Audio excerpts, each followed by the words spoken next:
He said to Noah, it's going to rain. Well, never was a cloud in the sky. The biggest stream of water was a branch. Where God irrigated the land, a little spring somewhere. That's the biggest stream of water there was. Now people say, how in the world is there going to come any water down from up there? Show me where it's at, up there in all that hot sun. If there ain't any up there, if God said build an ark and it's coming, it's my business to build the ark and get ready because it's coming. He's Jehovah Jireh. He can provide water up there. And the only thing He done was let man, foolish, silly man, do exactly with his science to bring to pass that what he knew would come. God never destroyed the world. Man destroys the world. God don't destroy nothing. God tries to preserve everything. Man destroys himself by his knowledge. Like he did in the Garden of Eden at the tree, so forth. And so some fanatic got a hold of some atomic power somewhere that they had it. They could work with it then. Because they could do things then with it that we have never learned yet. We are not that far advanced. Maybe take 3 or 4 years yet or more before we can do it, to do what they did. They built the pyramids and the Sphinx and so forth. We could never do that. We couldn't reproduce that. There's no way for us to do it. Only unless we can get an atomic power. Gasoline power, electric power wouldn't lift one of them boulders, wouldn't move it off the ground. And some of them are city block high up in the air, weighing 1 billion tons. How'd they get them up there? See, they know it. And they let that loose. Somebody let one of them atomic bombs fly into the screen of some others back in the days, because as it was in the days of Noah, as it was, that kind of a civilization, that kind of a smart people, as it was in the days of Noah, so will it be, so will it be in the coming of the Son of Man. A repeat of what it was. Here not long ago they dug up a modern waterworks. It was down here in Mexico before the antediluvian flood. You seen it? It's in the paper. A modern waterworks just like we have now had sunk so far beneath the ground. Some atomic something covered it over. She just blew up and went over like that. See? Now, as it was in the days of Noah, smart man with their atomic powers and everything could build pyramids and sphinx and so forth. It's been man's idea since the very beginning of time to try to outsmart or do something greater than his Creator. He wants to show his Creator that he's smarter than he is. What does he do? Just God lets him go and finally kills himself. There was a tree in the Garden of Eden called the tree of life. There was one called the tree of knowledge. When man left the tree of life where he was eating to live forever, the first bite he took from the tree of knowledge, he separated himself from God and brought death to his soul. That's right. And ever since then, every time he bites off of that tree of knowledge, he destroys himself. He bit off gunpowder, kills his brother, his comrade. He bit off automobile, science. What does he do? Kill more than all the wars put together. He's got himself a hydrogen bomb now. I wonder what he's going to do with that. See, man destroys himself by knowledge, and he'll never by education or knowledge ever find his way back to God. And that tree, he dies by that tree. Now, we find out, but he always tries to outsmart, do something better. And it's true, he makes a prettier species. But he always tries to outsmart his maker. He thinks that he knows better, and God never does destroy anything. Man destroys himself by his knowledge. God doesn't destroy anything. It's man by his knowledge destroys himself.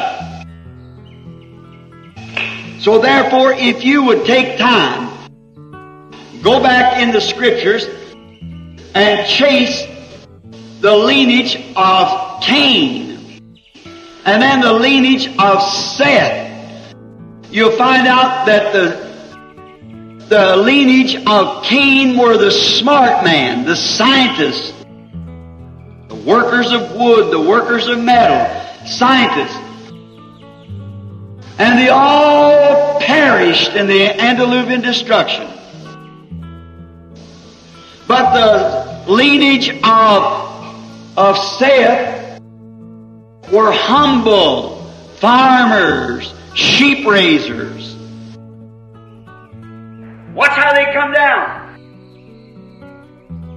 That line of Seth, they come down a humble, righteous man, on down through Enoch, on down to Noah, to the end of the antediluvian destruction.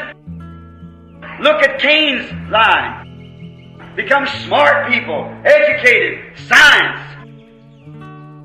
Don't the Bible say, did not Jesus say, that the children of this world are wiser than the children of the kingdom? Look at the side of Cain yesterday. Smart, educated, skeptic, very religious. See? Very religious. But scientists, builders, great man. Take great men. Look at Thomas Edison. Many great men. Look at Einstein. The brains of the world. So-called today, the brains of the world, but we don't try to use brains. We let the mind that was in Christ be in us and look to this world and call that so. Medical doctors, though, we salute them with whatever we have. But the most of those are skeptics, agnostics. Look at the smart and intelligent people today. They're on that side over there, the Cain side. But look at the humble and meek. As it was in that day, so will it be. But the work's to be cut short in this day. Because there's to be a raptured people taken out. Like Enoch. There's to be a people carried over. We're in that class this morning. The people is carried over like Noah was through the flood. But remember, before, don't forget this, before one drop of rain fell, before there was one thing in the sky, before Noah ever had the ark completed, Enoch was taken home. Enoch was raptured without death. He started walking one day, and gravitation lost its hold on him, and he fell one foot a little higher, another foot a little higher, another foot a little higher, and the first thing you know, he said, "Farewell, world." Just walked on up into glory. And when Noah Looked around and couldn't find Enoch anywhere. He looked around, he didn't know where Enoch went. And he says, time to get to building the ark. They went to work on the ark to carry over the remnant. Be faithful, faithful pilgrim. In the days of Enoch, just before the flood, when Enoch looked out there and saw Noah building away on that ark, Enoch was a prophet. Enoch knew that he was a type. And he knew that before the floods came, that he had to give an example.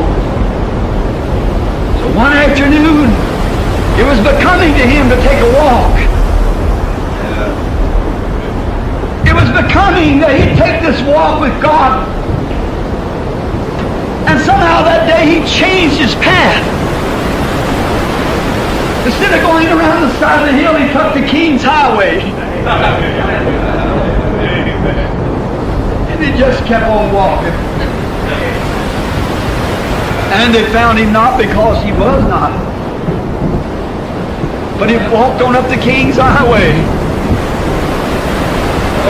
Oh God, let me be like Enoch.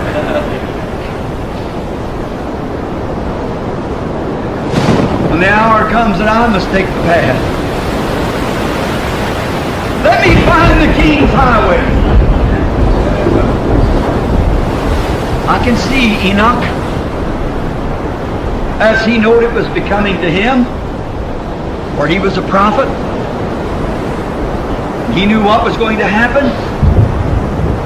So I can see him kiss his wife goodbye and say, darling, I'll see you later. Take off his children and kiss them goodbye. And go down to his married son, his married daughter, and kiss them goodbye and say, where are you going, Father? Are you going out for a little walk? Yes, going for a stroll. But he never took the old familiar path that day. He took the King's Highway. He went on to glory. It was becoming to him to do so. He didn't want to leave, but yet it was becoming to him that he fulfilled all righteousness. Because he was a type of the church today. He was a type of the church that's going to take an afternoon stroll one of these afternoons. We're going to strike the King's Highway, and away we'll go.